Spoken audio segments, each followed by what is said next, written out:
So you mentioned the Jimmy thing. This is a guy that you had finals moments with. You've had a long-standing personal relationship with. It's been a process, I would say, over time. It's finally done. We'll talk about Kevin's Instagram escapades in a second, but just an all-time run. Kevin all-time here. But before we get to the IG, you're just kind of like, you're feeling now as this process is finally kind of like mercifully, I would say, ended for all parties involved. Yeah, I mean, thank goodness there is a trade deadline, because I just felt like this would have just dragged on for forever. I think a big takeaway of mine is the sort of like unfortunate nature of how it all went down. Anybody who's able to look at it objectively and not over emotionally, anybody would say that Jimmy had an incredible stint in Miami. I mean, if it wasn't the best basketball of his career, it was damn near. And then not to mention, like, we had a lot of great runs and teams that, I guess overachieved, right? And that's like what we're all trying to do, right? Is overachieve and do something bigger than what people, had set out for. So, I feel like I've been a beneficiary of being his teammate. There have been great moments. There have been challenging moments.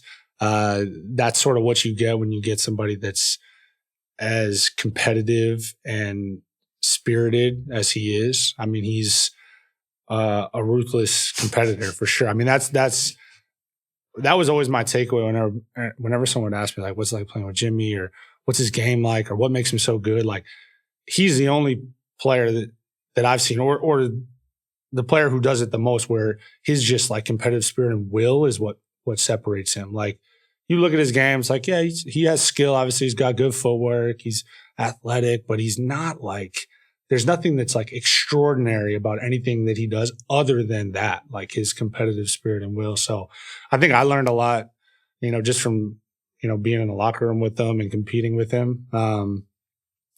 I've also, been able to play in some really exciting environments and, fun stages because of him and, what he's been able to do in the playoffs. So, obviously sad to see him go, happy to see him go if that's where he wants to be. Obviously didn't want to be in Miami any longer. So, end of an era, I guess. Before Kevin presses publish on Instagram, how fast would you get a text? Have you seen what he's been on? Like, it's hilarious. I have my own version of this. I'm curious your version of this, because he has been dedicated to this, to the point where I was upset that the trade happened last night while you guys were playing, because I think that if you guys had not been, if he had literally not been on the court, he would have ripped it, and he had like a 2-hour delay. And then the Mike retirement post today was just all time, like cherry on top. Yeah, man. It's been funny to be able to like see it through like the outward facing lens of like social media, but then also like be on the plane next to him and he's like queuing up clips. He's like, yo, if this happens, I got this saved up. If this happens, he has like all these different pathways that he could take and directions he could take it.